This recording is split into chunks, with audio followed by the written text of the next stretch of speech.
Welcome to the Comic Binge. I am your host, Paul Herman, and today the council is going to be commencing here momentarily. And we've got a great show today because we're going to be talking about Ultimate Spider-Man, our favorite stories from the Ultimate Spider-Man series line. Got a lot to go through. We got a big council meeting here. So without further ado, if you haven't already, I really appreciate it if you went and subscribed. Yes, please subscribe to the Comic Binge. I really appreciate it. Everyone already has. I really appreciate you guys all. Seriously, it means so much to me. If you haven't already, please like the video. All that jazz helps the video go a long way. Join us. Leave a comment. Select the like button. Super appreciate everyone who already has. Again, we're going to be talking about Ultimate Spider-Man, our favorite stories, and I have a little spiel to do at the very beginning here, but I'm going to get everyone in on this first because that's how we do it. So without first but not least, first but not least, whatever I can't even talk today. We've got Zach. Hi, Zach. What's up, man? It's good to be back on the council. It's been a while. I know, dude. It's been too long. It's been too long. Way too long. Yes, I'm glad you're here. Yeah, I know. First but not least, yeah. Thank you, Adam.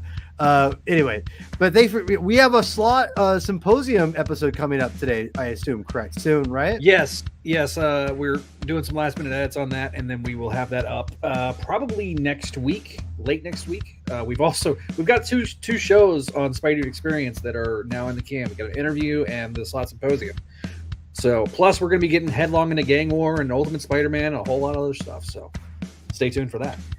Oh, all right. And if you have 6 people who are watching, we appreciate it. Please select the like button, leave a comment, all that jazz.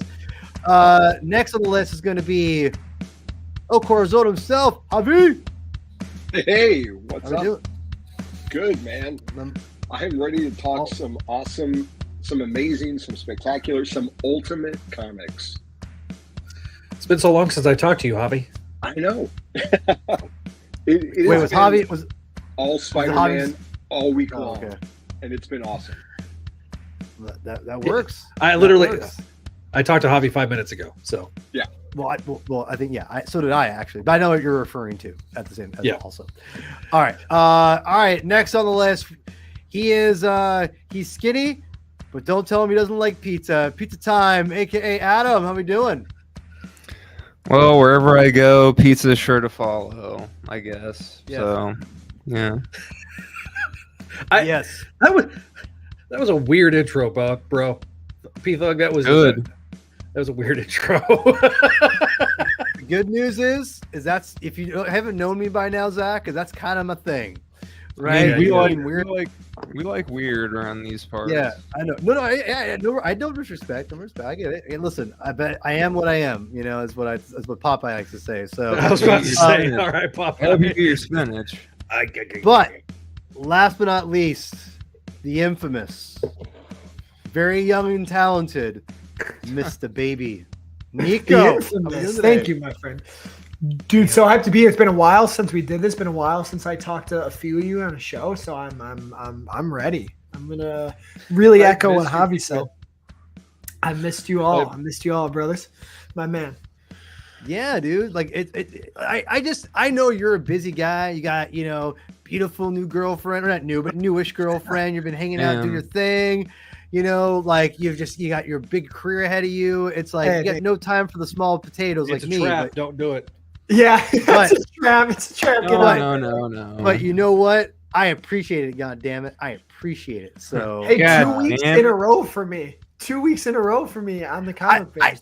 I set this up for a reason, Nico. I just want to, I said all that just to build you up. So thank you. Anyway, thank you as always. I adore Nico, as you guys all know. So anyway, so 7 people are watching now. Please select the like button, leave a comment. Really appreciate it. I say select. See, this is how we do it in the LBC. Don't LBC. You're not even. I'm kidding. I'm kidding. I'm closer to the so you are. Oh, you are.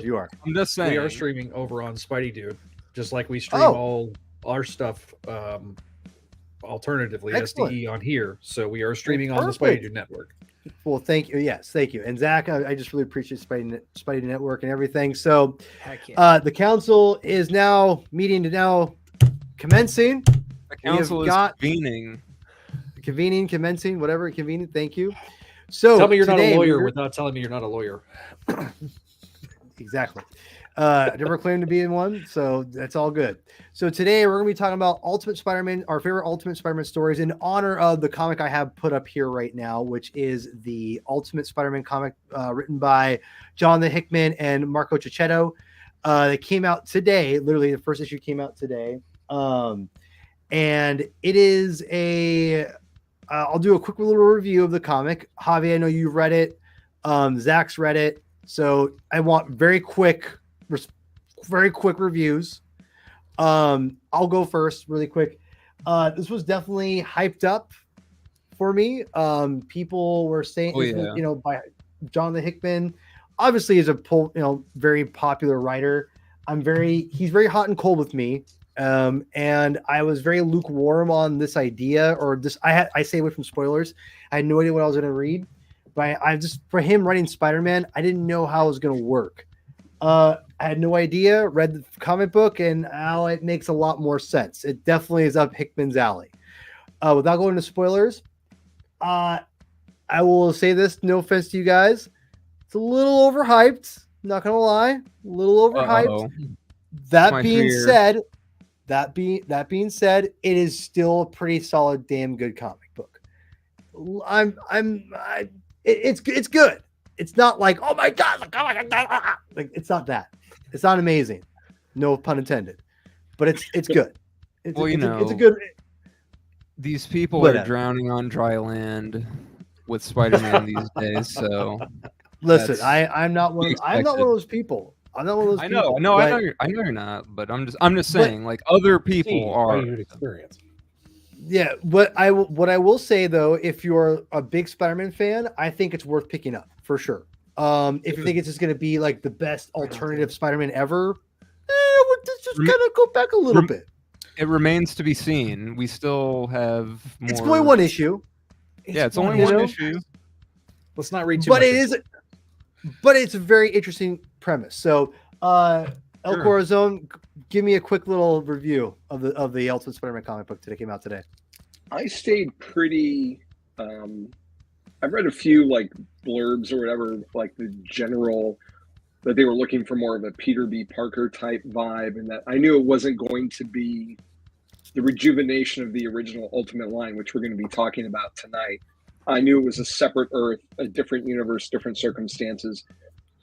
I kind of glossed over the prior two series that came before this, like Ultimate Invasion and Ultimate something else. Didn't really read them because I didn't see a lot of Spidey in them when I flipped through them. But this issue, pretty much in the first page, gives you everything you need to know for the setup. Yeah. Agreed. And you can just dive right in. And as you go through, as you turn the pages, you're seeing like this new universe unfold for you, and you're getting these character revelations, and you're figuring out what Peter's place is in this world and how he relates to the people. And I don't think it's really that much of a spoiler to say this is a Spider-Man. It's right there on the front page. This is a Peter Parker that never got bit when he was in high school. He's never been bitten as we start this issue. And he's an adult, married with kids, and there's something missing from his life. So when you get this kind of a hero's origin, a hero's journey, like that's already halfway there for me. And he does a really good job of introducing all these different concepts and slowly giving it to you piece by piece of what this world is. And I just loved it. I thought it was a really good balance of everything and introducing these familiar characters in new ways. And by the end of it, I was just hooked. It's a really solid first issue, especially compared to the original Ultimate Spider-Man, which I love. And I love that first arc that took 5 issues to tell a 10-page story. But this is a lot more concise, and it's just beautiful to look at. I'm so happy to have Checchetto on Spider-Man because I've loved his stuff on Daredevil, and every time he put Spidey in Daredevil, and this is just more of that. So I am super pumped at a time where I'm starting to wane on Amazing Spider-Man and just kind of the Marvel books in general right now. This one got me excited again, and then we're going to go from this to Spectacular Spider-Man in a couple months. So Yeah. I loved it. I would give this an A. All right. Zach, quickly, go. I think that this is a book that should be on the stands. I think there is an audience that exists for it.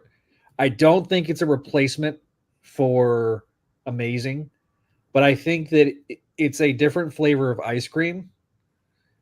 That I think people should try, and if they like it, eat that ice cream.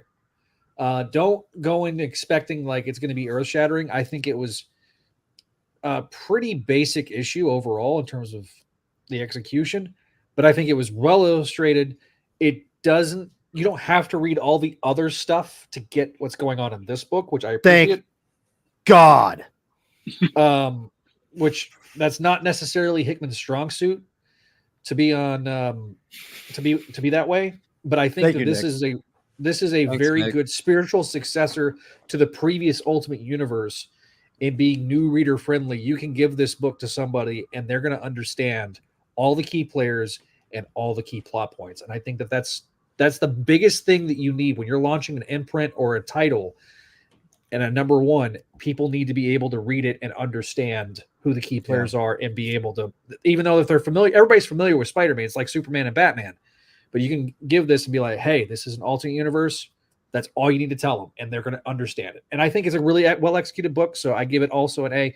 We'll have a bigger, more thorough review on an episode of Spidey Experience. So, And More. Walter, I will say it is worth the price. It's a little bit more spendy, but Chichetto's art and pacing is chef's kiss, and the premise and the story that Hickman, his strengths is building up the world, is chef's kiss, and his dialogue I thought was really well done in this story too. I that's probably why I think I liked it so much, is the world building was very interesting. It's worth the price point. It's a good solid book. I don't think it's a world shattering, like this is a great Spider-Man story of all time. It's a good foundation. It's a great foundation. Wait, but it's wait and see. Like, you know. Yeah, let's wait. Get to the It's first one one. issue. yeah. I mean, I just want to elaborate on that. To me, it is worth the price of admission, whatever the price was. I don't remember right now, because I have it right here. Let me look. It's extra $6. pages. It's not a 20-page comic book, and it's not a 20-page comic book it's with $6. extra pages that has, 2 or 3 backup stories that you may or may not care about. This all the page count goes to telling this first issue story. There's no backups, nothing ancillary, nothing's wasted. Which, when we get these big anniversary ASM issues, there's a lot of filler in there. There's no filler in this. It's one story. All Thank killer, dog, man. no filler. Thank dog. Yeah, thank God. All right, so Walter, thank you for people. Please interact with the video, like the video. I keep saying it because people didn't even remind it, and someone told me it's good for reminding. So I appreciate people. 11 people watching. It's amazing. Thank you. We're gonna get into our main story here, which is our favorite Ultimate Spider-Man comic books from that line, in honor of this comic that just came out today. And I'm gonna just go on a couple things, go on a limb here and say a couple things, because really quickly, and I know because Javi's got to get out of here. It's late for him. I get it. We got to work tomorrow. I get it. We got stuff to do. The thing about Ultimate Spider-Man is this: as someone who grew up on the 616 universe, right? This is something that I have struggled with. This cover is out of control, by the way. I just want to say that for the record. Poster. It's like he's in the real world. He's in the real world.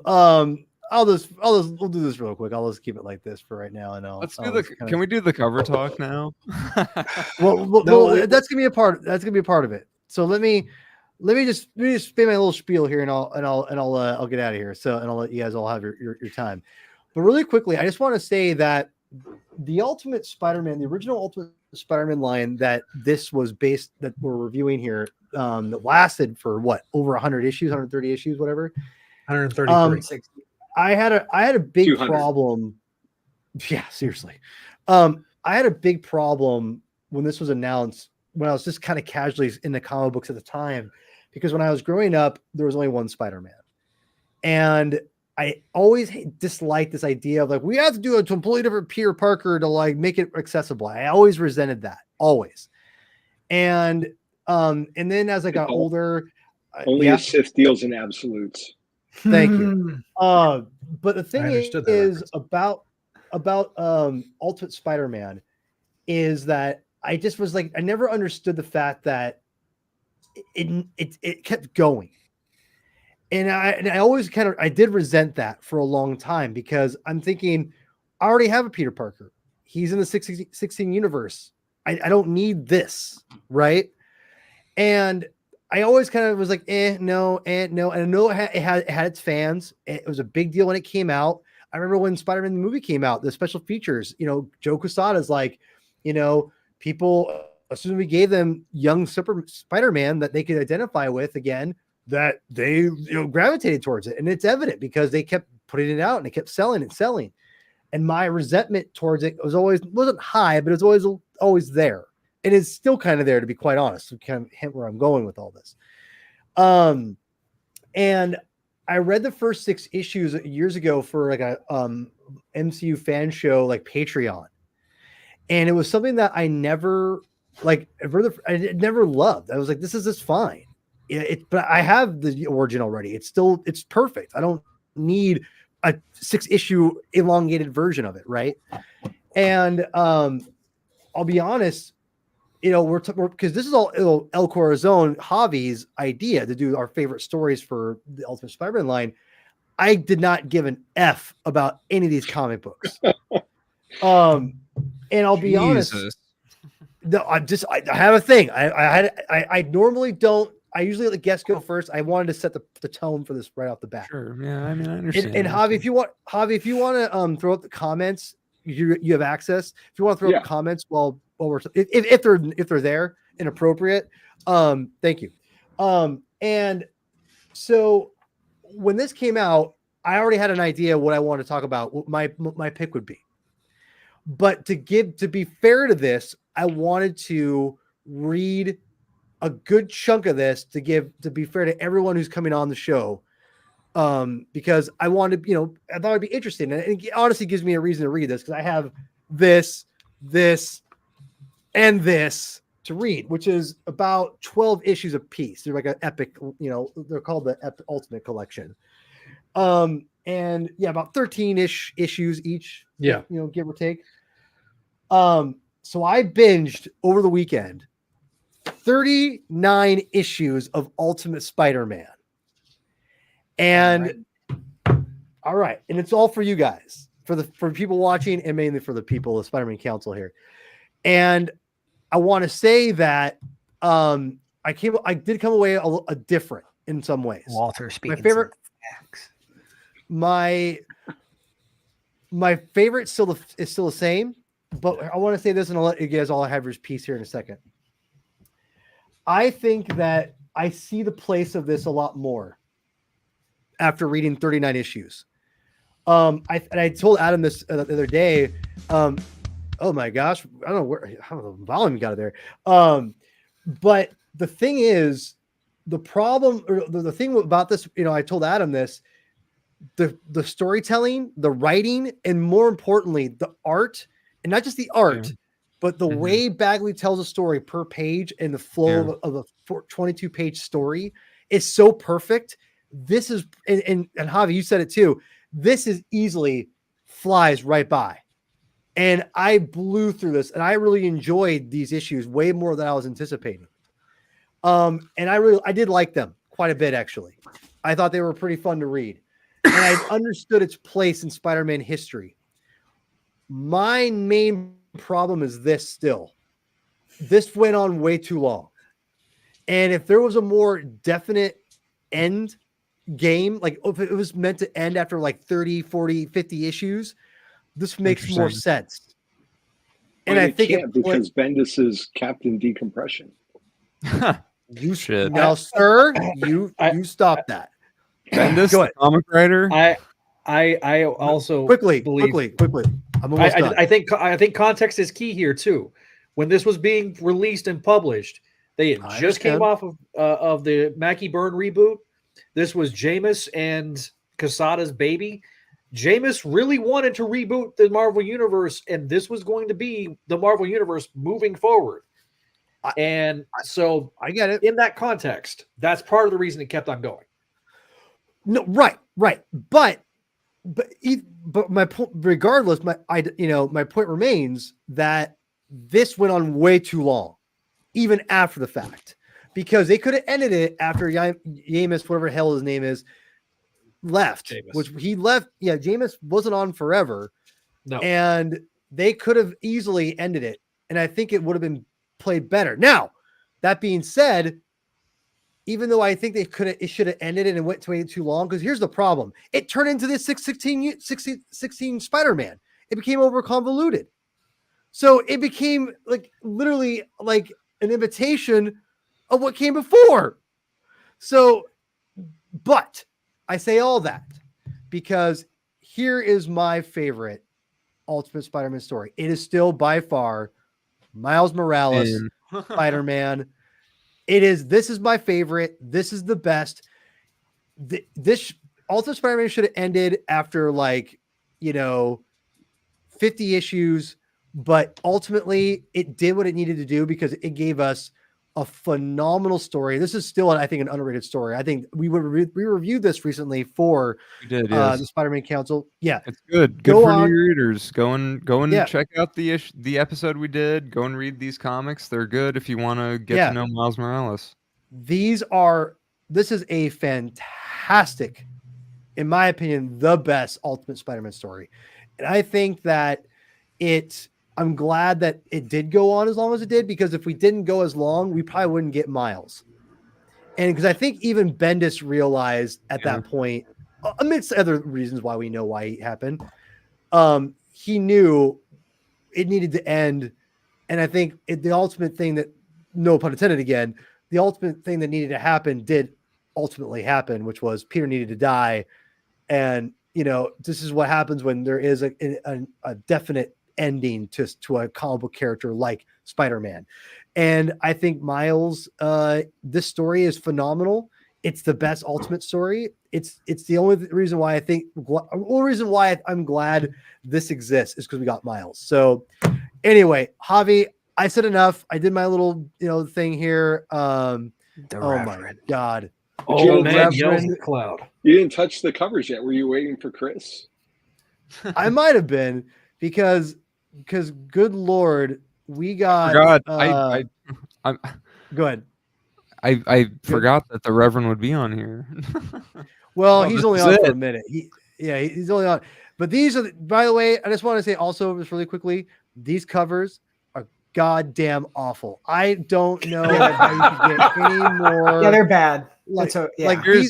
Here's my argument.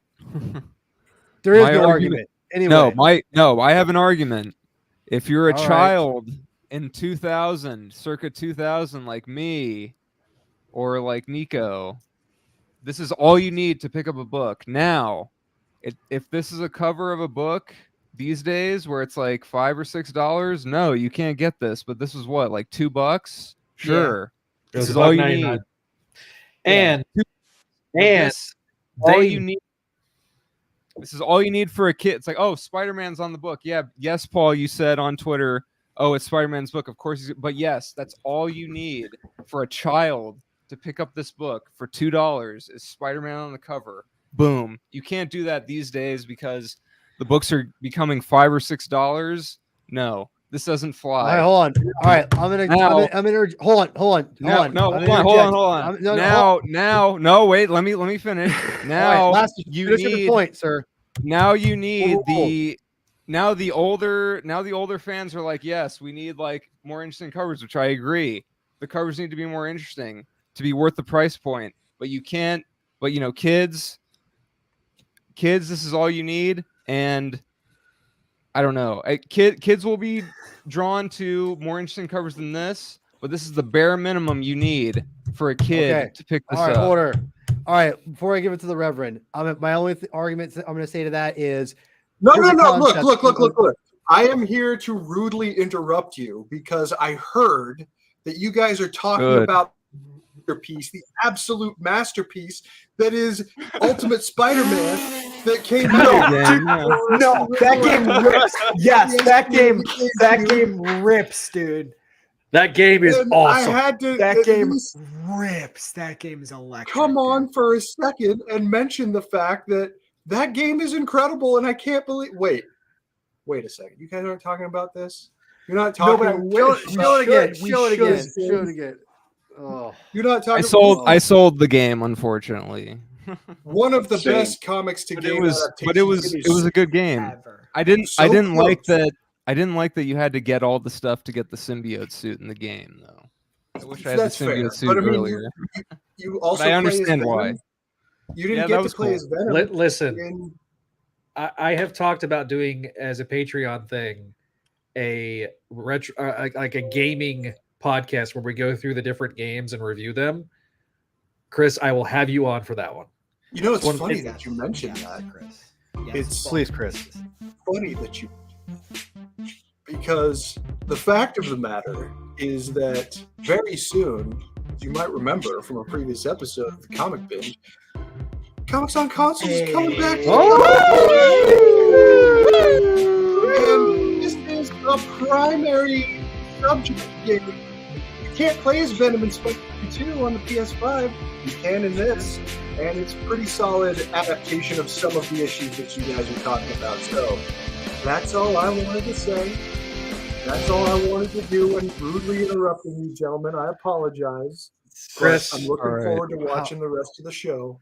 So Dude, the Reverend came in I- from the top. Reverend, I would Take love to care, be. gentlemen. I would love to be a part of those episodes. Let me know. that sounds like a blast. Hey, the more the merrier. And it sounds like Nico has some positive memories of it too. So Oh, Chris. Yes. We'll talk, my friend. excellent. All right. We'll talk, Paul. my friend. I love you, You- Chris. You just had a birthday, man. Happy birthday. Yeah, happy We love birthday, Paul. Happy Everyone birthday, say Paul. happy birthday to We Paul. both had We birthdays. sing happy birthday, but we get demonetized. by Warner. By Yeah, David this- Brown. Right. We ain't big monetized birthday. yet. Big Yeah, birthday sorry, is we ain't- taking us down. Yeah, we Anyway. ain't monetized yet. I Anyway. love Wait, all you was it gentlemen. Zach's You guys birthday have too? fun. My birthday was 28th. Yeah, same as Happy Stanley's. birthday, brother. Yeah, happy Oh, yeah, birthday man. to you, man. Anyway, sorry to interrupt. Yes, that was me flexing on the Stanley birthday, and I having the same one. Yes, that's me flexing. Just wanted to have a little bit of fun, but looking forward to watching the rest of the discussion. Take care, gentlemen. We'll see you. Love you, Bye, Thanks, Reverend. Chris. Bye-bye. Rev. Reverend. That Reverend, he never Okay. disappoints, does he? Well, hold That on, was no, hold on. pretty epic, though. I won't lie to you. That was No, it pretty was epic epic. for those All right. last 5 minutes. Zach, was epic. 1 second. All right, I just want to finish up my point here about the covers. Here's the concept that it will blow your mind here, Adam. Okay, here's what's going to blow your mind. Imagine a world where you could have Spider-Man on the cover doing something else besides just standing like this. Like Hey, I sent you kids that wouldn't one. like something like this. Yeah, kids wouldn't like Sure, no. this. No, I'm Yeah. no, I'm not gonna argue that kids wouldn't like this. I'm not gonna argue that, mean- but it's the bare minimum to get a kid to buy. That's all you need is right there. I'm All right, not, I'm gonna tell. dude. I'm just saying, like you can. I know.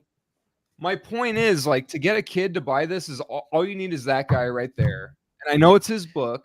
Fair. I'm just That's saying. fair. That's fair. No, And- that's us- fair. I feel like us old guys want more than that, and also the kids will be attracted to it too, more than just Spider-Man. Yes. But All but right, let's these- let I'm Zach just go. saying- Have a shot here. the bare minimum you need is this, and these these companies, they want to cut costs and stuff. Maybe that has something to do with it. I don't know. It's like, anyway, I digress. 2 points that I would like to All right, make. quickly. Number one, the reason that these are as basic as they are is because that was the policy at Marvel across the board at the time. But merchandising wise, this is what these poses, these Spideys from this cover were I know. everywhere. I And it know. was I know. Bagley's I heard Ultimate. about it. Yeah, and it was just they used it so much for merchandising purposes that it was crazy.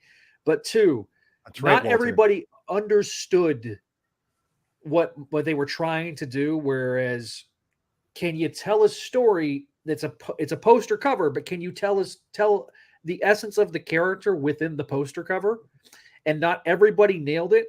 And there was times where Bagley did, and then there's other times where it was like you don't know what, without the issue numbers on those covers, you don't know what issue you're reading. It's hard to differentiate between the two, which is a huge criticism of this. I do like that one on the screen. I did pick that up off the rack, I will say. That's actually somewhat dynamic. So The last thing all right. I'll say about the Last covers Yeah, is you on. have to consider the time. The Ultimate I line know. had a very unique trade dress, and this is what it was standing out against. Ooh. You're 7 I'll years take old. it. I'll You take taking it. that, or you taking that. To be honest, what's- I'll take both. I take both. Those are solid, but those are the exception more than the rule, though, Javi. That's the problem with No, that. no, no. series. And This that's is not Also, bad. Burn is old school, so he's going to do something like this. Well, and this was towards the end of that run, to be fair. Do it so and rad. he He's was- got the ghost in there, by the way. That's so yeah, rad. yeah. I mean, that's sure. and yeah. a book that has a cliffhanger that never gets resolved. So when Ant-Man you're 2's reading the this, ghost. it was the girl thing that was never resolved. Nick, I love you. Shout out to I Nick. who love I- you. Shout out to Nick, who I told to watch this tonight. Nick, you're the I man, think I have a dude. better. Hang on, I think I've got the better beard. Well, you have a beard. I have chops, homie. That's a difference. Nick, you should Well, come if on I more had often. gla- Dude. if What I- the hell? If I had my Anyway. glasses on it. I order. We got to move this thing along. Okay, hold on here. All right. All right. right. Javi. All right, Javi, I'm going to give you the floor here, my friend. So I labeled this FYI. I labeled your stuff. I think I Yep. deleted one by accident. So just if you need to spout off while you do something real quick, you can. But No, we're good. You right, added before- one that was a joke. oh, I thought that was serious. I was looking for the cover you wanted to add. This was a joke. That's funny. That was not my pick. Oh, All right, what I just like do picked you one of the most weirdest, outlandish covers I could from the post Ultimate Now, that's a- Spider-Man. That's a good that cover. post ultimatum era is weird in general. Yeah. and it's not the best. Okay, so Javi, do you actually have the cover though for the issues you're Yes, referring to? yeah. So Right. Oh, I I'm had sorry. a Go hard ahead. time narrowing down what I was going to pick, and I also had to like chess maneuver. What's Nico going to pick? What's Chris going to pick? And I didn't want to be the obvious and pick issue 13, which we just saw the cover up. Which I picked. One of my picks. Yeah, because I'm like, come on, this one is like one of my all-time favorite Spider-Man I- comics. Period. I'm gonna tell you right now. I didn't read this until the other day. So What? It won an Eisner. Didn't this issue win an Eisner? did it It's- really? This I- one I an think Eisner? it did. Yes, I So think it did. in trying to find something off the beaten path, and I was trying to remember the video game because the video game wound up weaving its way into the comics. It's a whole thing. But by accident, I reread this issue, Ultimate Spider-Man 122, and I was like, oh, this is my pick because it has something that I've been saying for a long time when it comes to superhero movies, is we don't need to spend half the runtime building up this rogues gallery. We don't need to spend all this time with the villain. Like, it's okay to have just a rando villain that we know the name of, and Spidey beats him up, and then that's it.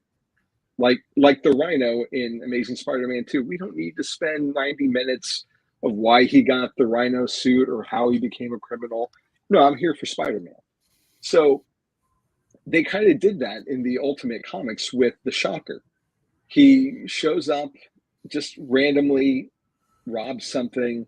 Peter takes him out, 1-2 punch, whatever. And they carried it over into the Ultimate Spider-Man game, where just every now and then, as you're swinging around, you've got to stop Shocker. It's not very challenging. He's just a hair remember that. above like the regular grunts.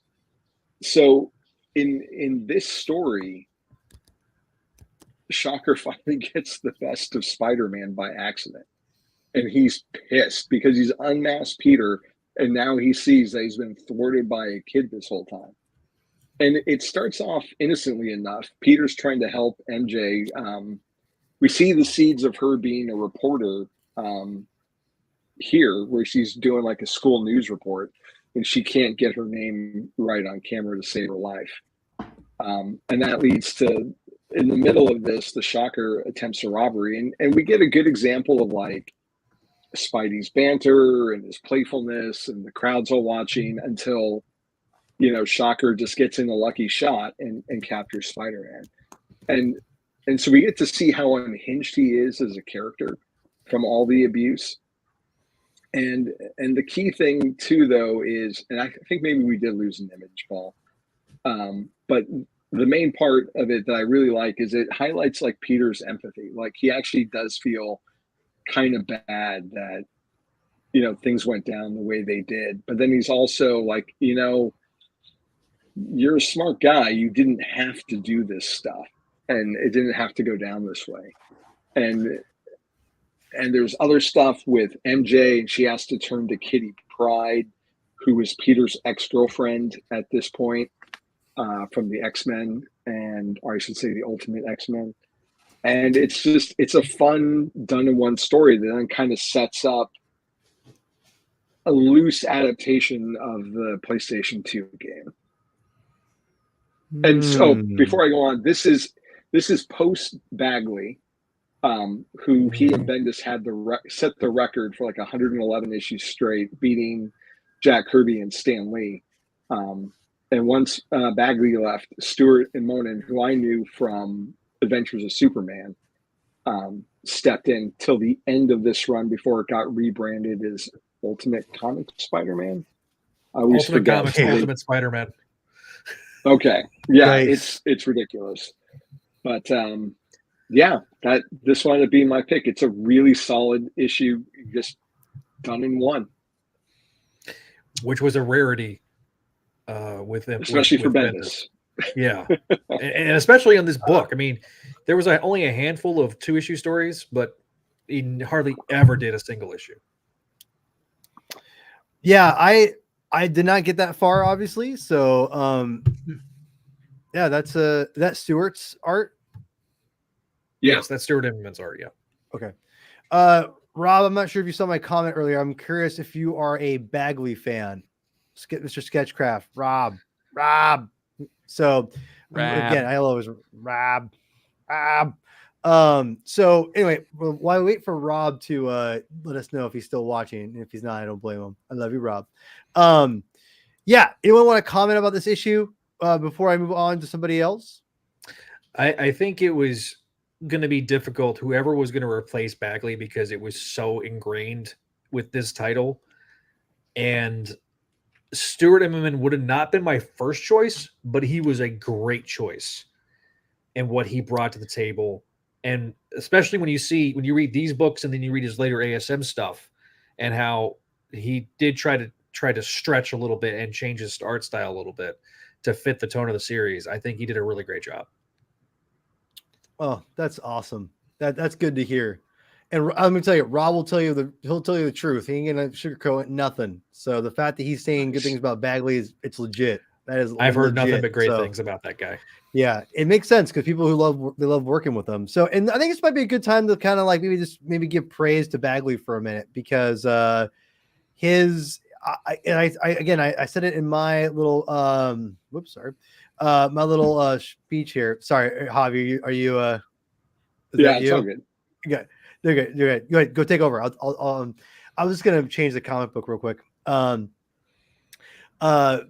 thing about Bagley is, again, I think he's the key of this whole series, because his going through his pages were so easy and effortless, and he was so smooth and everything. Like, I was showing my brother this the other day. We were watching the national championship game for the college football game, and I was like, I know. And I was telling him, I'm like, dude, look at some of these pages, man. And we're just kind of going over and showing basically like how Bagley was telling a story so simply, but it was like basically 9 panels over 2 pages, but they were overlapping the 2 pages, and he did that a lot, and it seemed like it probably was for I'm assuming probably because they were trying to save space or not save space, but like kind of cover up some space, a couple extra pages maybe. But it was so like all it was Spider-Man jumping like across buildings, and it was so dynamic and interesting that people just take it for granted that how like that's hard. Not every artist can sit down and go, I need you to give me 9 panels, or you have 2 pages to do like 9 panels and make it look interesting. That's not an easy task, in my opinion. Rob, I'm sure you could attest to that. If I'm full of BS, let me know. But I think Bagley is just such a gem. I love him. He's great. So I'll leave it there at that. So to dovetail on your point there, Paul. Yes, please. I think by bringing in Bagley, it makes it feel like a prestige comic. And there's not a lot of guys that can do what Bagley did, and he made talking head issues compelling. And the way this is going to kind of dovetail off of a point that we made with our Wiseman interview we did earlier tonight, as of this recording. But he talked about how right here? That's amazing. Yeah, I know. I saw that. He talked about how Humberto Ramos, the acting of the characters and how the characters act, it's very similar here with. And I love that thought process. It's very similar with Bagley throughout this. Like we talk about issue 13, and it's one of my favorite issues as well. That issue is an entirely talking heads issue. There is no action, but it is extremely compelling, and it's an issue that takes place. The entire issue, all 22 pages, takes place essentially in MJ's bedroom. It never leaves. And he brought nuance. It's not just the same. It's not the same faces on every single page. He tried to do a lot of acting, and it's really just, it's a testament to his knowledge. All right. So, all right, Mr. Baby, we're gonna throw it to you next. I've got your stuff labeled, so you just gotta holler at me what you want me to start with first. I had the actual cover, issue 5, okay. I think. Yes. It's up to you. Okay, I'll throw it up first. So we're doing the whole arc, right, or just single issues? No, whole arc. These guys have been doing arc. like Javi did. I did the either or. No, fair. I picked one issue because it was easier, less research. No, fair. Why I chose the very first arc, the first 7 issues, were the arc I chose for a specific reason, and then I kept this is the one I wanted him showing. There's a few splash pages that'll show. Just let me know when we. Yeah. This to me was, so I have a really cool I think it's cool. I have a cool relationship with these because the first trade I ever got was the first trade of Ultimate Spider-Man way back. I was like 10. And I got that and the Venom one, which had that cover. And I keep those at home with my dad at his house in the suburbs because I wanted to keep them there because they're not in the best condition because I was reading those so much when I was young. But of course, the first arc is so important to me because I dove into comics hard between the ages of like 10 and 15, like really hard, everything. And then when I knew Ultimate, so I had the first trade, I had Venom, I had Carnage, and I had another one. So I had like 4 trades that I would just keep rereading a lot. And then when my dad telling me they were ending Ultimate, I'm like, okay, I have to get everything and I have to read it all through now. Like I have to fill in all the gaps or whatever. And you have to. Started that. Choice. Ultimate ended. They killed Peter when I was his age, or when I was in high school. I was a sophomore in high school.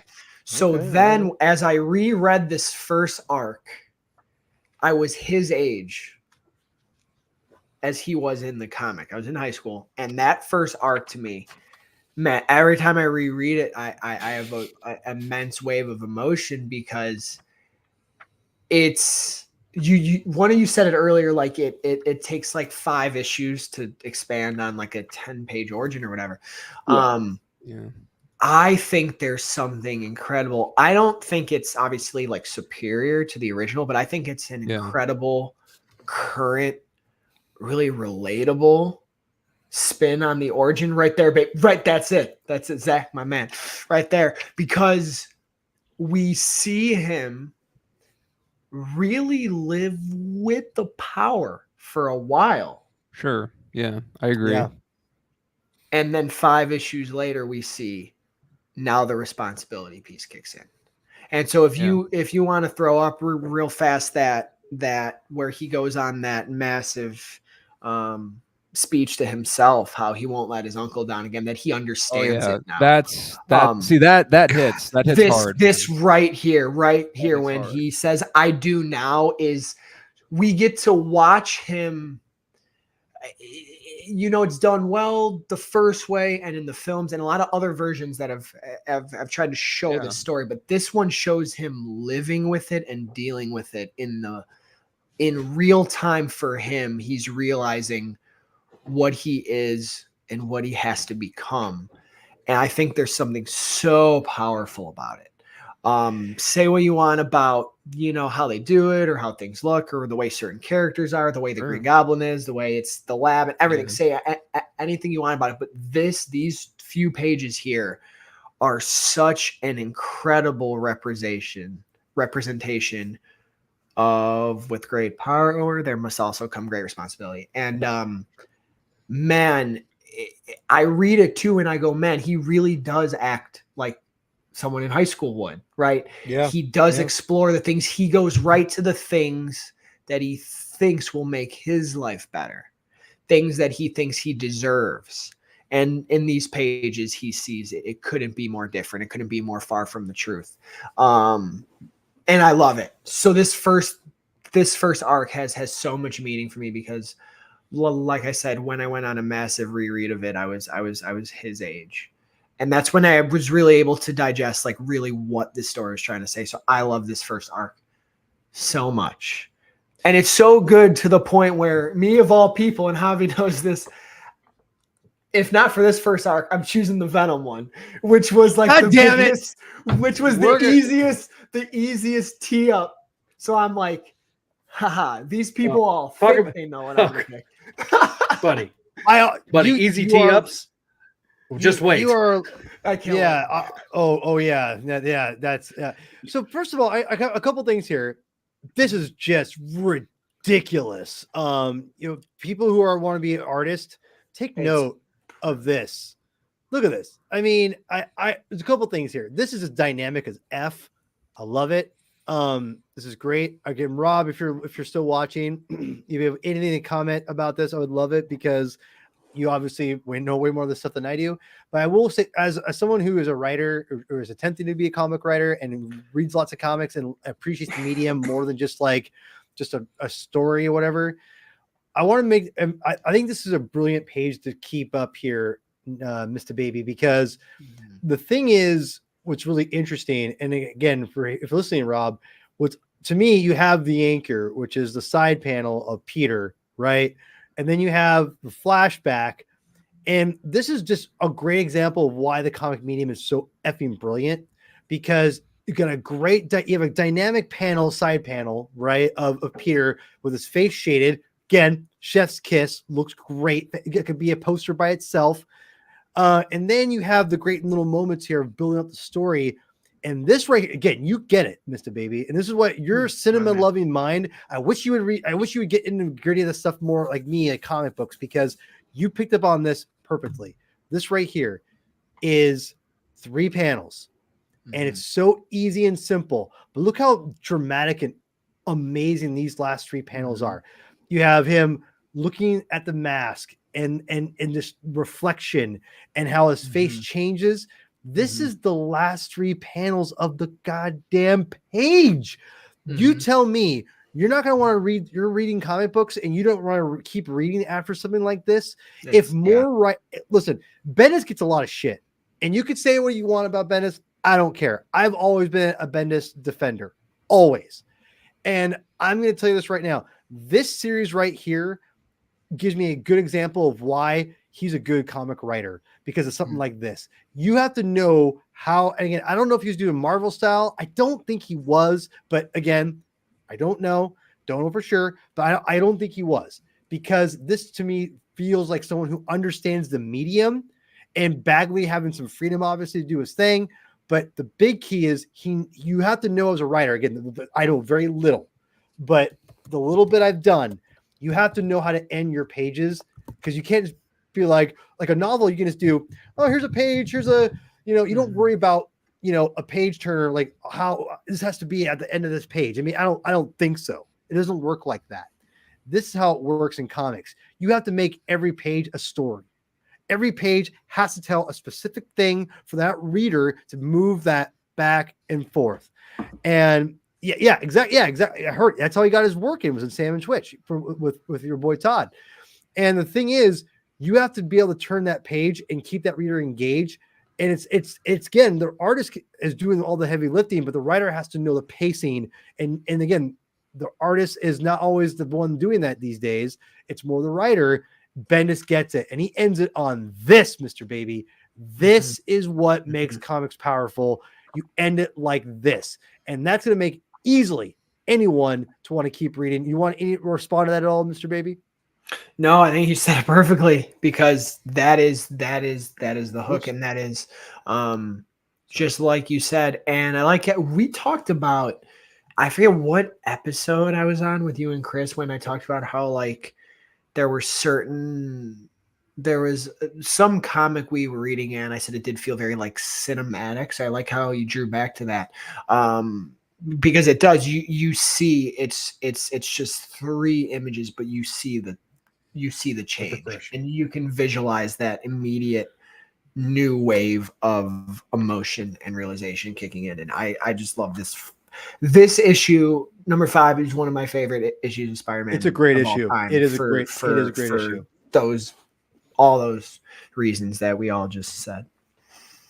Zach, go ahead. Two minor points. Number 1, if you want to know how Bendis writes, there is the Nuff Said issue of Daredevil, which is issue 28, volume 2 of Daredevil. That has this part of the script in the back of the book, so that can tell you how he writes the scripts for his artists. That was when they were doing nothing but letting the artist write and letting the artists basically, there was no dialogue in those issues. So that's kind of it was a fun experiment that they did.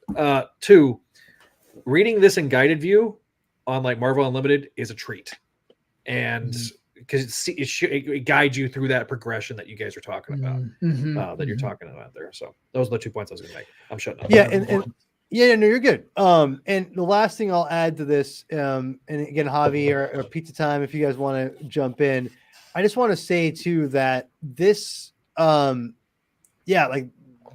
is to me the lost art of why comics are so powerful, and it just, I think Bagley's art is just to me the key of everything here, and I think it's brilliant, and I definitely would agree that he just makes it so easy to keep reading, and that's to me the power. Oh yeah, and then the last thing I'm going to say about Bendis, I remember, like kind of what you said about the script being the back of the last comic book, New Avengers, the Breakout, the original hardback. I don't know if it has that original trade also has scripts. It's a full script, so not Marvel style. So that is interesting. So, but this to me reads like a script more than anything, to be honest, because these I can kind of, again, within reason, can tell. So I think there's certain artists that you let have the artistic license and liberty to do things.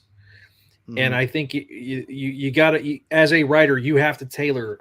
Once you know who your artist is, you've got to tailor to their strengths. And I think that in this case, with this title, especially in the first volume with Bart Bagley and Bendis, they got in a groove, and they got to where it was a lot of shorthand. Yeah. So I think there was a lot of heavy lifting from Bagley on this book. But I don't disagree with you either, Sketchcraft.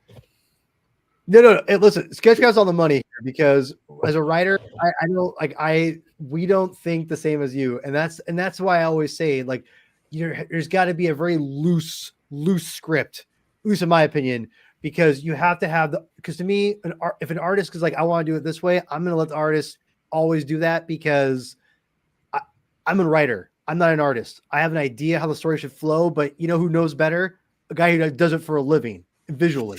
So just sort of There are artists that don't know what to do with just breakdowns. Yeah.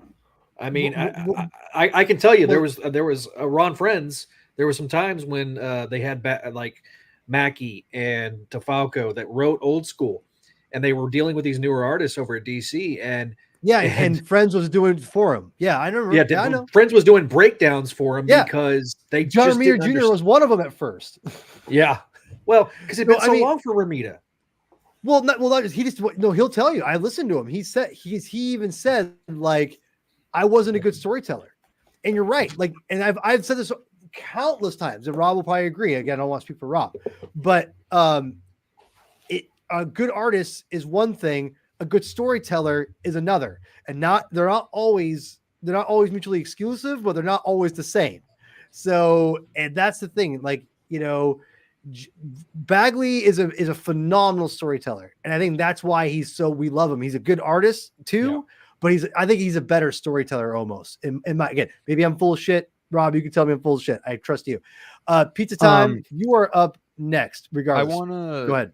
I just want to say, good pick, Nico. Thank you, brother. I'd say this is my honorable mention because it's, I mean, the DNA for both the Raimi movies and the ASM movies is right in this arc.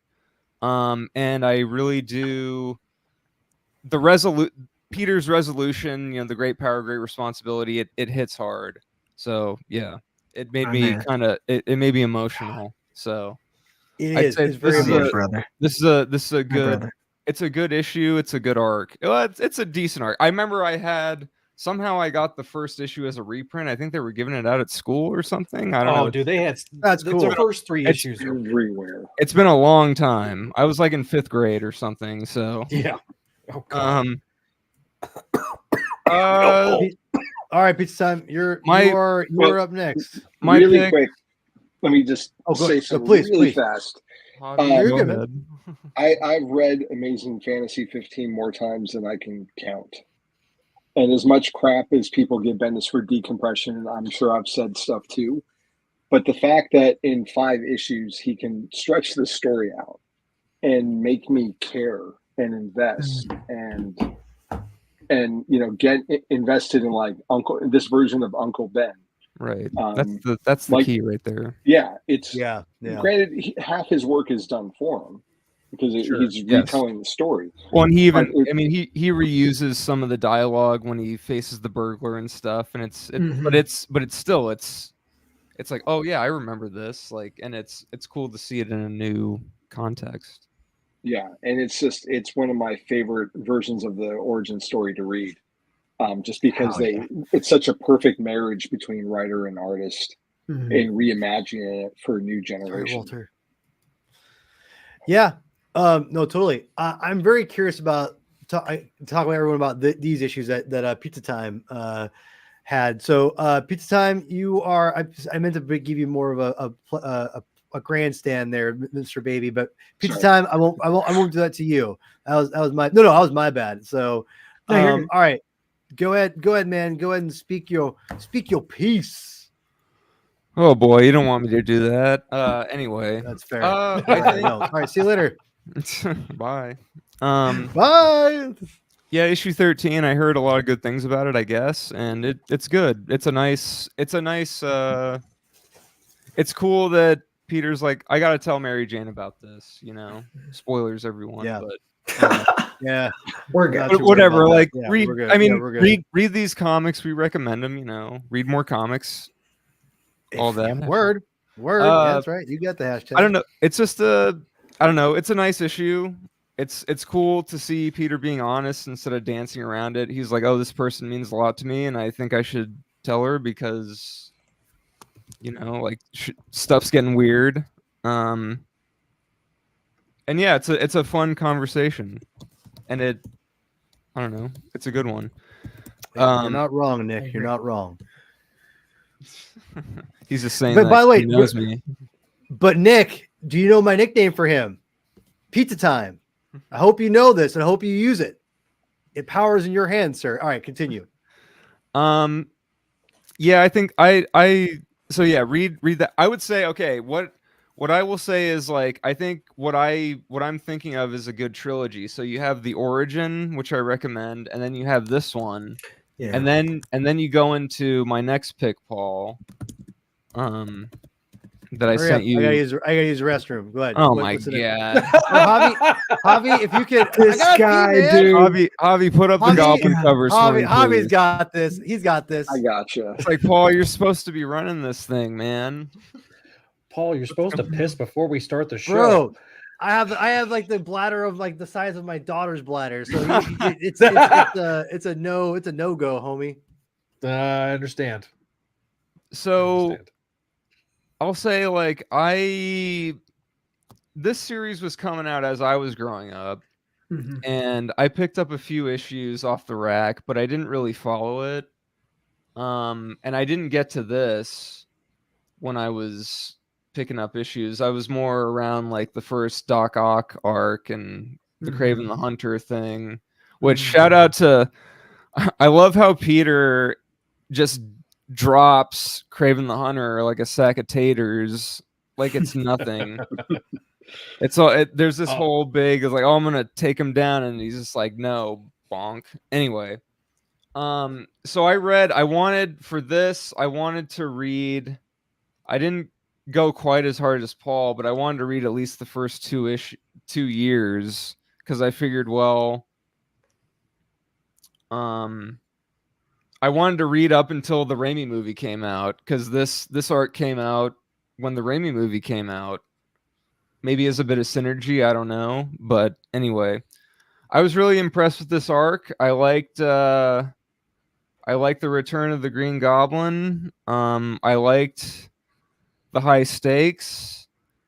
There's a lot of danger. There's a lot of tension. Norman seems very calculating and unstable and dangerous, as we all like to see him as. This issue 25, I've heard mixed things, because it basically I think this is the one where people are like, oh, it like retells the thing, and it's a whole bunch of, it focuses too much, I guess, on like MJ falling to her death. I don't know. I've heard mixed things about this. Like this one is like, oh, the Bendis pacing is weird, but I liked it. I liked seeing you get into Norman's mindset, and I like how the Oz formula in this that turns him into a goblin is, you get to see into his head and how it's messing with his mind. How did you like this design for the Goblin, Adam? The goblin, I mean, it's okay. I don't know. I understand like trying to do something that's not the Halloween costume. I'm always gonna like the Halloween costume because I think it's cool. But this is okay. I get why they did this, because they wanted. I feel like this is the whole point of the series, was trying to bring it into the 20th century, quote unquote. So they wanted to do something that wasn't just a goofy costume. I mean, I think it's fine. You know, I want to get everyone's quick view. I want a quick thing about the Goblin, because I think it's a good segue, because I'm curious what everyone thinks. Really quickly, I hate Hulk Goblin.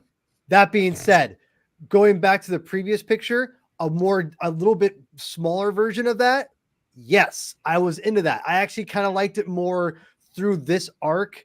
Adam, that you're referring, I actually like this arc a lot. This is actually a pretty good one. It's a good arc.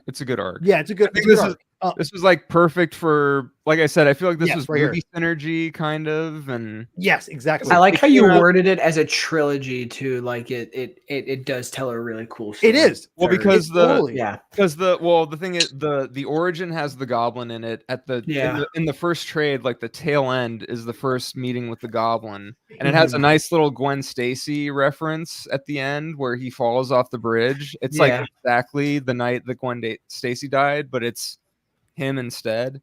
And then you have Mary Jane, because I feel like, he tells Mary Jane his identity in 13, and then it goes, you can read those things and then go into this and you won't really be too lost, because and then this is basically the movie, like he takes Mary Jane. Yeah, essentially. Yeah. I don't know. But really quick, I just want, before you get your final thoughts, let me hit really quick. Mr. Baby, are you in which Green Goblin do you prefer? Do you prefer one? Oh, Quick- I mean, quickly. I prefer the classic OG. costume. Is like the OG's goated. Of course. It really is. It is I mean, goated, for sure. he like the OG comic Gabi design is unmatched, and I like okay. how y'all called it like the Halloween costume because it is, and yet it's masterful. Yeah. That being said, I do like this one Okay. only because it's so different Yeah. that I respect it. Sure. You know what I mean? They wanted to make Right. it realistic. Yeah, it's Yeah, so right, I right. think, different. more real, because I feel like, well, my take on like the Ditko stuff is Ditko was doing his damnedest to make this stuff as real world as possible in the realm of Yeah. science fiction. Everything had a purpose. The Green Goblin, he's in a costume, he's got bombs, he's got a glider, Vulture's got his wings, Doc Ock's got his it's all like, it's very Yeah. hardwired. There's Yeah. there's Let me. a real worldness to, but this is like, oh well, the Halloween costume's too goofy, so we got to make him into like a Hulk, as people have called it. He kind of looks like Abomination when he really juices him up when he juices himself up at the end of this arc. He starts looking more like Abomination a little bit. Yeah. I mean, I get Okay. it. Yeah. The new series looks like they're going with the Raimi design, kind of, which I appreciate. A little bit. Well, He kind of looks save that like, for- I know, we'll save it for later, but because he in the new thing, he looks like kind of an alien in a robot. He does. Anyways, yeah. All right. All Willem right. Sorry. Dafoe. Don't Zach, gavel me, sir. But anyway. okay, all right. I Zach, digress. come on. I- Hurry. No, you get your Read- chance. You get your read chance. Zach, read this stuff. What- I what- think you'll what am like. Zach, hold on, Adam. You will have one more little closing, so don't worry. You'll have that chance. But really quick, Green Goblin. It's Zach, okay, go I'm quickly. just giving you Green Goblin. I I don't mind it. It's but because I always in my mind I'm always like, this is not the Green Goblin. It's a Well, Green yeah. Goblin, and I do have fond memories of collecting the Marvel Legends to do the build a figure for the Hulk Goblin. But it's not my favorite. But I like the more refined version, like you guys say. I think it's a little bit better here in the second arc. El Corazon, go. I never had a problem with it. I understand the Hulk Goblin nickname, but it's never bothered me that they made him look like a goblin, that he Yeah. transformed into one. I thought it was good. I liked it better this time through. I didn't like the original. This time through was much better, I thought. So personally, but I think All they right. heard the criticism and they tried to refine it a little bit too. yeah, I definitely agree with that. All right, Pizza Time. Do you want to add anything else with this? I just think this is this arc particularly is a good one for, if you like mystery, danger, tension, high stakes. Peter feels like he's over his head. And he needs help, and it's like, how is he going to get out of this? It's brutal toward the end. There's a lot of messed up stuff. What they do with Harry, the Harry stuff is Good messed word. up, man. It is messed up. Yeah. I don't know. I would recommend this if you like the Peter Ooh. Norman relationship. Actually, This he does look guy- like he looks like a gargoyle. Yeah, I This agree with guy, Rob. dude. Of course, Rob Greg, just where are you throwing at? freaking dimes out today. Rob's just Rob's the best. I do like What the are- point that go Walter. I do like the point that Walter made about was right here. yeah that one. Where Sorry, it's more thanks, Robbie. where you was more threatening to than the 616 goblin in appearance only, but 616 was more interesting in the relationship between. Yeah, What I will say is like, well, this is like 2 years in, so at least, Yeah. well, at the point that I've read, this is like 2 years in. So, and Norman's like was barely in the series until he's in the first arc, and then he's in this arc, and that's kind of it. Yeah. So I would say, Okay. like, I would say Bendis, like, he went full throttle for the Return of the Goblin arc. All right, moving on. We're doing the last. This we did a pretty good job here, I thought, guys. We're wrapping this up. Yeah. Okay, We're gonna I haven't give- got a chance to we're- go we're- do we're- mine we're- yet. So yeah, I know. I'm setting it up. So we have Zach's, which we already know what Zach picked. So we could all just leave now and not have to worry about that. So if you guys are wondering what Zach picked, just think about, if you know Zach at all, just think about it for about 2 minutes or no, 12 seconds, and you'll be like, oh, that makes sense, and then leave. All right, I'm just kidding. Go ahead, Zach. Damn. Speak your piece. So now there was some other arcs that were very close for my pick. I think the X-Men arc, Sure. where right before this, Uh-huh. but I picked the Clone Saga for obvious reasons. Yes. Good. You're out fact that of it's control, dude. that, Out of That is- control. how am I out of control? First of all, you're like the most biased person for clones of all time. It's like, way On to the one stretch yourself hand. out there. It's like, No, hey, no, hold on no, a second, no. Paul. Do you like Spider-Man or this Spider-Man? Let me guess. I like Spider-Man. Oh, Hang on, I get to speak my piece, but then you're gonna give me you're gonna dog shit all over me the whole time. All right, that's cool. God damn, it's my show. God damn it. So we're gonna do what I Okay. want anyway. I Jeez. guess. All right. On the one Okay, so- hand, he's on brand. On the other hand, he's I know. consistent. I don't know. There you go. All right. Thank Go you. ahead, Zach. Thank Expected. you. I don't know. Like All right. Listen, Zach, Zach does what he wants. Zach knows what he likes, and it's fine. Well, look, I recall two things about when they were doing an actual Ultimate Clone Saga. I was like, oh crap, I'm concerned. And then I kind of laughed at how this was advertised as a 6-issue arc that became an 8-issue arc that had like a 9th issue that's kind of an epilogue. Plus one of these issues, you got the 100th issue right here, which has a great, I forgot to put it in there. It has a great alternate cover that's a homage to ASM 100 that Bagley did. But here's what I like about this arc. This took because they did an introduction to a Ben Reilly, a Ultimate Ben Reilly that was just a random black man. Thanks, Walter. Oh damn. But it's interesting in what they did with the concept of cloning. They did do an Ultimate Kane, which you see on the screen here with at the ultimate the small to the bottom left. The gender swapped Jessica Drew, I thought is a really interesting concept, and I'm glad that she kind of stuck around afterwards. She was definitely the It breakout dated star. the Human Torch. Yeah, did. That's weird. How they integrated the clones with Scorpion and Tarantula, I thought was very unique. That's really cool. Yeah. Those were, and it's definitely one of those. It's definitely a celebration of the previous 100 issues. Like even the little references, the little teases, like when Ultimate Scorpion shows up, they reference like directly reference lines from like the first arc, and so it really kind of takes that evolution of what the Clone Saga was in the main universe and just distills down, cuts All right, cuts a Walter. lot of the fluff. Calm down, Walter. Come on. It's Walter. I this is the guy that fell asleep when we did the during our Maximum Clonage coverage. So Walter. love you, Walter. Well, love you, Love Walter. you, Walter.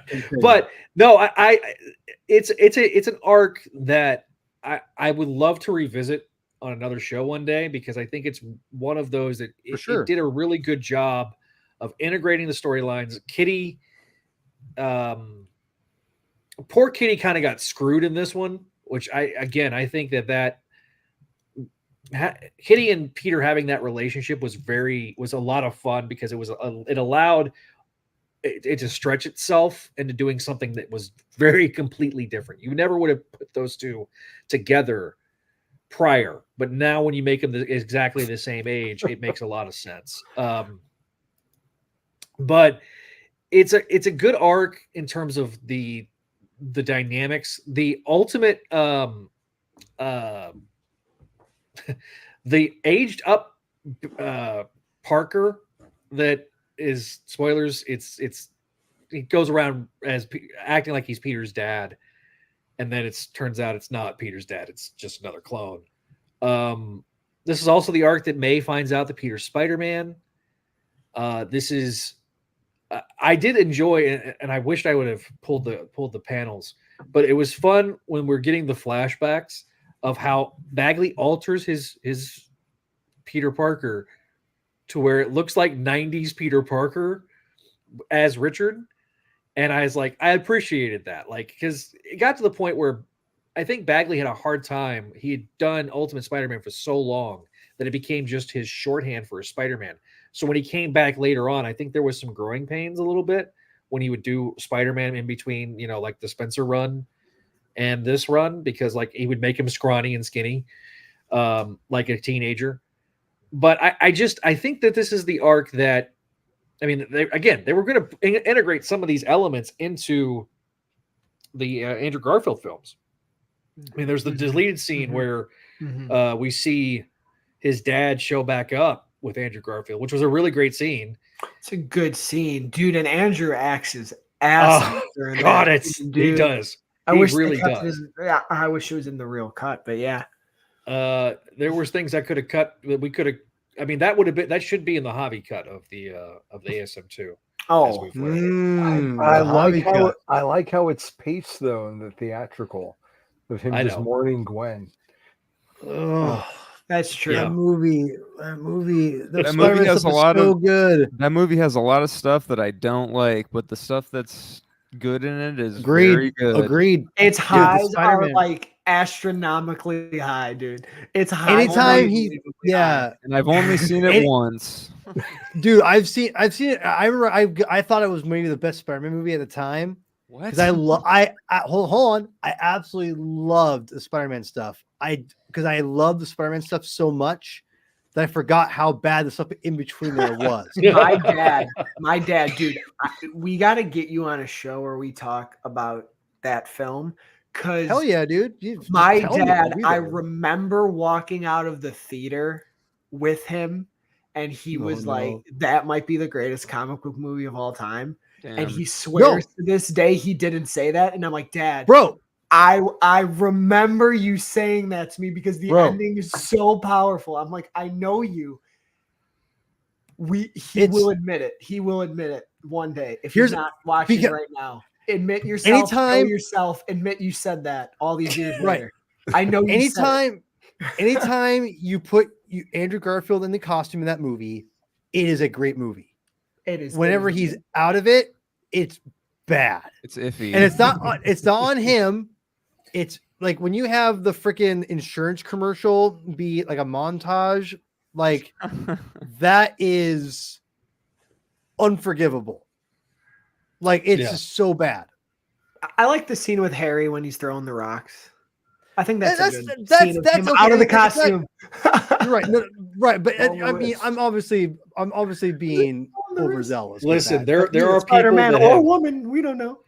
There are people that literally bought the recent that bought the recent Marvel Legend, and then they got the soft goods of like the jacket and the little toboggan and the scarf to reenact that scene where he's going and getting the cold medicine. So that was the hot toy. I'm saying the original hot toy, it came with those accessories so you could recreate that look, which they didn't do for the re-release, obviously. Which is me. Yeah. But no, Anyway, getting back to this arc. Yeah, we'll wrap 'cause this up and we'll head out. We got on a wild tangent there. I think it does a great job of Not shocked. taking the best parts of the Clone Saga and giving you a villain that's not Osborn that makes complete and total sense in this universe in Doc Ock, and making him a force of nature and taking the shield elements to a extreme degree.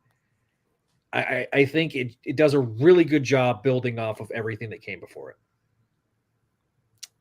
Yeah, no, I'm with you. I did forget that Jessica Drew in this universe was a clone of Peter, because I remember because there's that part in Miles, which is my favorite Ultimate comic book, is she's training him, and it's a great issue. It's a great interaction issue. So, any last words for the Clone Saga here before we'll do one more little mini wrap up and we'll head out. Any last words on the Clone Saga? Zach, Please. I love that you chose this because this is so on brand. The first, yes, but but besides the first arc and the Venom one, this is like my number 3. Like if we were to rank 3, this would be my 3rd because I think it's got a lot of juice. And like you said, it takes the best part of the Clone Saga and then injects this cool new energy that makes it its own thing. And I think a lot of the clones themselves and their designs, like you said, are very unique. Yeah. Very cool. It allowed Bagley to stretch himself. Yeah. In a way that I don't think he had done in other times. So that was like, there was like certain moments where Bagley got to stretch himself. And I also appreciate Bagley bringing back the whole freaking 100 clones on the cover. Yeah. A fun fact about this issue, and I don't know if this happened to anybody else, but I have 2 copies. One is an error copy because 2 scenes got printed twice in there, and it got screwed up at the printer, and I had to get another one ordered. So I have a weird error copy that I accidentally got. I don't know if they ever got destroyed or whatever, or pulped, but yeah. So fun fact about that issue. Well, it's really quickly without going crazy, I just want to comment about Nico's Precious Venom arc really quick. Because, how did nobody? Hopefully not. Well, I thought like Chris was going to pick it. Yeah, Chris is the one I thought who he. Well, Chris did pick it basically. He came on here and was like, the first day. Yeah.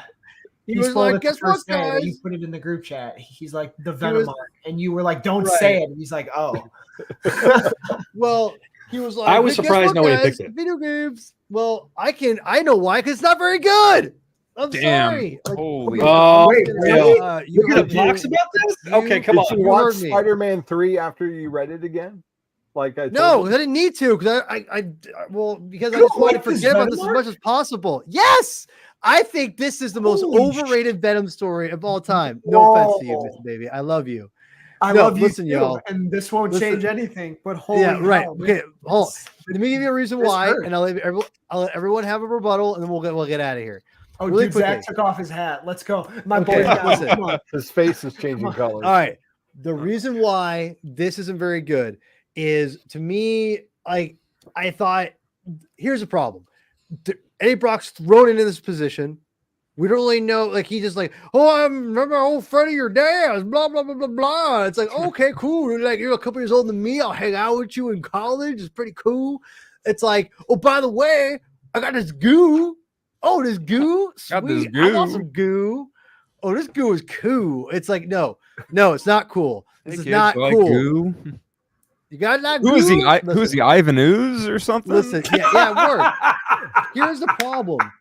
It's a mess. It really tries, in my opinion, this is probably one of the shortcomings of decompression. He decompresses a lot of information in these arcs and tries to replace it with an emotional arc with it. I feel for me, it did not. And I give me the 616 universe version any day of the week, twice on Sundays. Yeah, no, I'm not. Well, but I'm sorry, but not you, Nico, but some people, Reverend, will probably be like, "Well, this is like the preference of." I was like, "No, get that sh out of here." What? Hold on, I'm almost done. Order. Overruled. This story is not. I did not like it. I did not like Venom in this. I thought it was very, very. It was a very, to me, a cheap way of trying to get an emotional tie between Eddie and Peter. I thought it wasn't very good. I didn't like the fact that he's just a big raging goo Hulk thing, whatever. I don't know. This is overrated. I love you guys. Nico, I'll let you have first. You're the Venom guy. Here, go. No, I want to hear what Zach has to say. All right, Zach. He's been chomping. Please. All right, Zach, you have a little bit of time. Listen, Go. Here's my thing about this adaptation of Venom. This adaptation of Venom makes it more of a Spider-Man story than Venom in the 616. It makes it more personal. It brings stakes that didn't previously exist. It takes Eddie Brock and actually tries to expand upon making a connection between the two characters, because otherwise there is no connection to Eddie Brock and Peter Parker prior to Eddie Brock's appearance. But that's what makes it. But that's what makes it better in 616 is because there isn't a direct connection, but there's a pure hatred. That's why it works. Continue. It also brings in the element of expanding upon what Richard and Mary are in this universe, and actually adds to that lore and makes them more characters that aren't just some random ass shield agents the way the 616 does, but actually makes them more relatable instead of just people that happen to be in Peter's life. It actually gives that, it rounds the family a little bit more and adds to that family tree by adding Eddie and bringing that tie together where the Brocks and the Parkers were, colleagues. So I think, and considering what that there's other adaptations that have taken the bones of this story and adapted it, like Spectacular Spider-Man, like Ultimate Spider-Man, the cartoon. I think you're underselling it a little bit because it makes it more of a Spider-Man story. It undersold itself, sir. Well, to add real quick, please, to add on to what Zach said, the why I like it is kind of like my sentiment with the Goblin. Like, it's different, so it works, but it's different in the sense of, like you each said, like just the pure hatred in the 616 works. He just kind of comes out of nowhere. The thing I appreciate about this version and a lot of stuff in these, especially these first few arcs in the Ultimate, is they try to tie everything together to make this world feel a lot more lived in and not just like we're creating characters out of nowhere. It's, hey, here's a lot of stuff you like about Spider-Man. We're creating a world where they all are interconnected and they're all related, which I agree with Zach, does give it a lot more stakes. And I think it does in this time for it to be an origin. I do think it gives a little more to a character like Eddie Brock than maybe that first appearance does, but I do prefer the original. I'm not trying to be blasphemous here, but I do agree it makes this world and the Parkers as a whole a lot more lived in, like a lot more. It fleshes out those characters. Yeah, is what it does. It gives them more dimension and depth. All right, so and the video game. I haven't played the video game. I'll play it eventually with Chris here. Dude, you would have a ball. I will. Pizza time, and then Javi, then we'll get out of here. Pizza time, go. About what do I have to say? Venom. Do you have anything to say about Venom? I'll say that I didn't read that arc, but I will say that I'll go back to the Clone Saga thing. I like that they tied Spider-Woman, Scorpion, Tarantula into clones. I think and the designs were good, so that's cool. The Venom thing, I remember playing the game and that was fun. I think the game kind of ties into this arc, and yes, that's all I really remember is like the game was fun. So that's what I have to say about Venom. Hey, that's all you need to say. So I have one final thought for. All right, one last one. Make it quick, really quick. After Javi, I'll tie it. It ties into the episode up. Clone Saga, much like Amazing Fantasy 15 being expanded to issue, Bendis knew what worked, what didn't work, and was able to make a fun story out of it. And I really liked seeing that Peter was Scorpion too. It's too bad we never got to see more of him after that. And Venom, I think I'm pretty much in lockstep with Zach and Nico on it. I really enjoyed it. I find it far more palatable and believable that, Peter's dad was a scientist and it just makes more sense for him to be carrying on his father's legacy in different respects. And yeah, I think people can argue about the Amazing Spider-Man movies or Spider-Man 3, but like it's what they laid the groundwork in, like we saw it in live action in different aspects, and I really enjoyed it in both variations. So yeah, I dug it. And in fact, just overall, I tended to love this series more than I disliked it. And it was a good alternate version at a time that started at a time when Amazing Spider-Man and Peter Parker weren't the best. And then once you got to like 2002 and we've got this book and we've got JMS, we've got the video games, we've got Raimi, dude, peak Spider-Man. Okay. All right, Zach, you got a quick minute. Go. The thing about this title is that it has the ability to look with hindsight, and they're able to pick and cherry pick the best adaptations and be able to put their own twists on it, which is very similar to what I feel like is happening with the new Hickman book, is that they're able to, with hindsight, take the things that worked about with this previous universe and be able to move forward with it with a new story. That was very, very well timed, my friend. That was very good. Thank you so much. So I've done this. All right, everyone, go read the new Ultimate Spider-Man comic. It's pretty solid. It's pretty good. We'll do some binge related with it one day. I don't know what the hell we'll do, but anyway, we'll do the first arc when it finishes, maybe. There you go. I like that. So speaking of Nika, whatever. Zeddy plugging away. Oh, Zed, where were you this whole show? Zed's usually here the whole time. Zeddy, what the hell, dude? Well, what the hell, Zeddy? No. All right, so he's busy. He's for the new Supergirl castings, as am I. Or the potential Supergirl castings. He's hyping for the new Supergirl casting. You say he's hyping? Okay, so he's out. That's what they're calling it these days. Oh my god. So anyway, I love you, Zeddy. You know that. No. Pizza time. Go. Enchilada legs on social media, I guess, and where's my guy? Here he is. Spidey Dude Network, Spidey Dude Experience. What I want to say is I'm gonna hype the next Spider-Man Council, because I think that what we have to do now is we have to do Spider-Man. Me and Javi have tried to tell you to do this, and I think that's the next one we got to do. So, yeah, we've done that already. No, we haven't done Spider-Man. Not the 6-issue series. No, we haven't done the series yet. I love that series. I'll do it. I'll do it. There we go. I think you recommended it for the No Way Home recommended reading. Oh, but we didn't talk about it. We've done Miles, and now we've done this favorite Ultimate thing. I think we should do Spider-Man next. I think it's the conclusion of the trilogy. Yeah, it is. And just in time for the new spectacular Spider-Man coming out from Marvel Comics. Exactly. And it's also very good too, but I digress. All right, thank you, Pizza Time. You're welcome. Nico, Mr. Baby.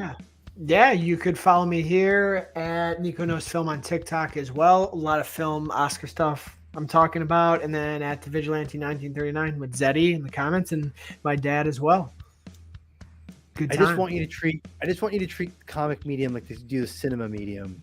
But like I do, but we'll talk. I know. I mean, he does, but cinema. It's just, cinema's your thing. Cinema is.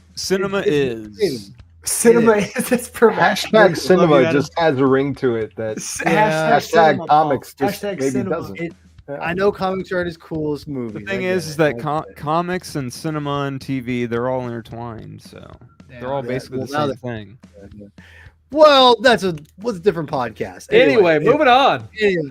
Zach, go ahead. You can find me over at spidey-dude.com and the Spidey Dude Radio Network. We Legend.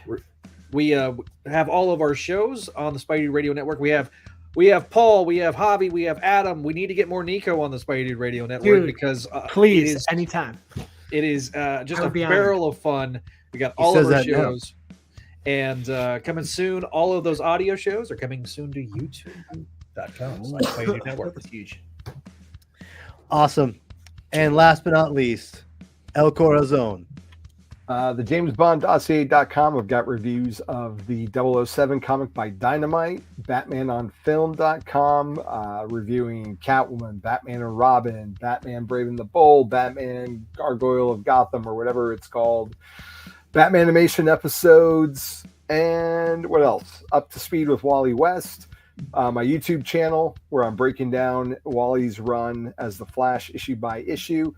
This week I recorded an episode for the Spider-Man book club with JJ Hodges, and we talked about the Ultimate Spider-Man arc Hollywood in preparation for Ultimate Spider-Man week. See, I thought you were going to do that for this show. You kept talking about it on Twitter. That because I was preparing for that Yeah. show. So I had to spread the Ultimate Spider-Man love around. So that's There going you to be go. coming out soon on the SpiderManBookClub.com. And then, of course, a show very near and dear to my heart, Nights Never Die with Chris Clow, right here on the Comic Binge. I think we're looking at maybe 2 weeks for the next episode. Yep, 2 weeks from next episode. And Anthem So- Classics, which once I figure out how to post things, hey, it'll be up there. And We need to get together and just figure that out. Yeah. So anyway, last thing I'm going to say about go subscribe to all our channels. So this obviously Twitter is on there. It's on the bottom. Everyone, if you haven't already, I really appreciate it. Next week we'll be doing a what if special little mini review of the series with my boy Del Reed, who runs 26 Shirts, a nonprofit shirt organization from Buffalo, New York. And he was nominated Buffalo Bills Fan of the Year this year. So Was he really? Dell is Congratulations to him. yeah, Dell is the shit. Shout out to you, Like, I man. love that dude. That dude rules. And he had to reschedule, but we are doing next week. We're doing 3 What If comic books, and we're going to be doing a little mini review of What If as well. Very excited about that. It's a little bit earlier the time than usual because he's on the East Coast, and I feel sorry for him. So, so he's No, I don't feel sorry for you Goddamn. guys, but you guys are a little different. Yeah, it's like F you guys. It's different. We'll It's survive. different. It's different. We are an 2 hours. hour behind me and Javi. I know. All Poor right, Nico's anyway. just out here like, I gotta go to bed. Hey, he It's knew what he was in 11:45 for. here, yeah. It's true. All right, I don't start work till noon tomorrow, so I'm good. That's See, fine. there you go. There you go. All right. So anyway, I appreciate everyone who's already come on the show. Obviously, watch the show, leaves likes, comments. I appreciate everyone. All I want to do is preach the word of the medium of comic books. So anyway, appreciate everyone here. Chris isn't here, so I will say it for him. Please go ahead and read more.